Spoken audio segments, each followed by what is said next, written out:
What is going on, YouTubeverse? John Stanek from Johnny Radio here, bringing you another Top 5 on this glorious Top 5 Friday. And guys, so excited today. Another classic album has turned 50 years old this year, and that is Led Zeppelin's Physical Graffiti from 1975, the 15-song masterpiece that it just has so much great stuff on it. And it's weird, the band has chosen to, in honor of this, only release a 4-song live EP, which is very curious to me because they could have gone like even more than 15 songs and done like a whole box set or something, but they chose to go small on this one, which is unusual for Led Zeppelin. But I'm going to talk about my top 5 favorite songs from this album, so let's not waste any time. Let's get right to it at number 5.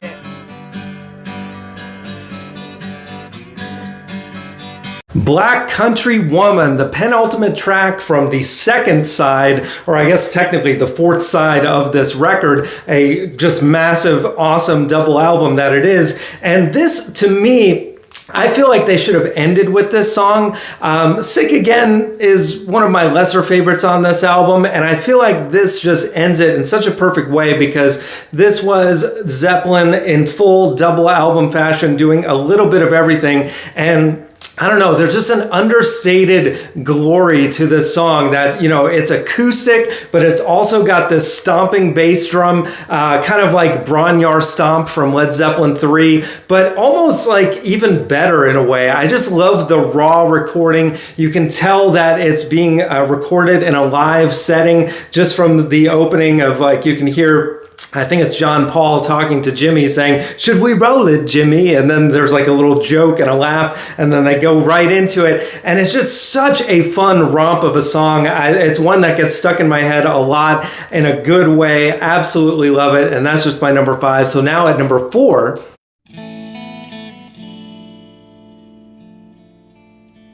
10 Years Gone, again from the second part of this album. This is like, there's so many gems off of Physical Graffiti that I think get overlooked, and this is one of them.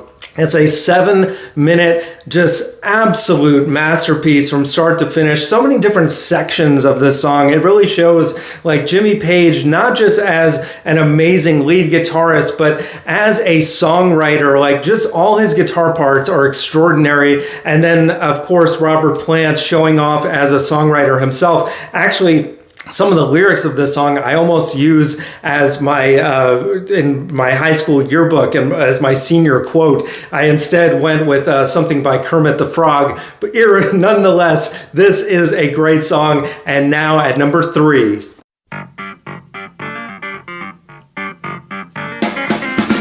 Trampled Underfoot. Man, what an amazing rocker this is. And this is like Led Zeppelin at their funkiest. And it really has to do with John Paul Jones introducing the clavinet into this song, the instrument that was made famous by Stevie Wonder on songs like Superstition. And it just has that just amazing opener on the clavinet. And then the guitar riff on top of it, it just gets stuck in your head, that dun dun dun dun dun dun.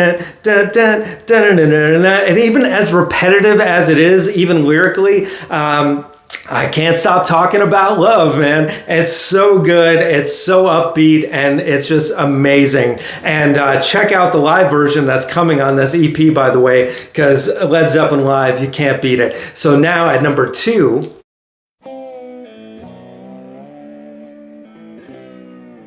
In My Time of Dying. Man, when Zeppelin chooses to revamp an old blues song, you know you're in for something special. And this is just Jimmy Page, man. He takes it to such another level using the slide guitar on the main riff, that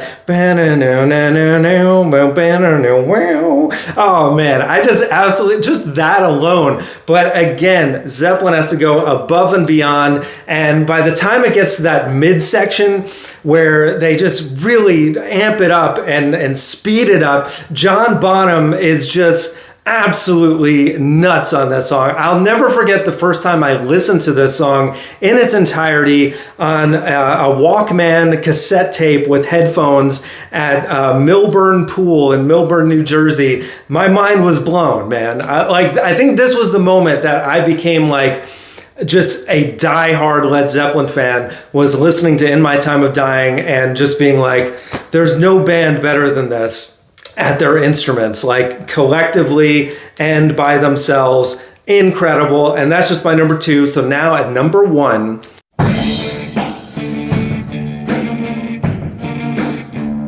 Kashmir. It's gotta be Kashmir, man. Just absolutely one of the best Zeppelin songs of all time. One of the greatest songs of all time, period. Just when you hear that riff that sounds like none other, da-na-na, da-na-na, da-na-na, and it's just like, man, there's something just so primal about it. And when I had the privilege to see Page and Plant when they reunited in the mid-90s, play this live with the Middle Eastern band and an orchestra behind them, it just, again, mind blown. That was the first concert I ever saw, as a matter of fact. I talk about it in my top 5 concerts that I've seen of all time video. Check that out when you get a chance. But man, this song, whether it's the original, the Page and Plant version, it's just absolutely mesmerizing. It's, what can you say, man? It's just, you can see why it ended up with a Middle Eastern band and an orchestra playing behind it years later, because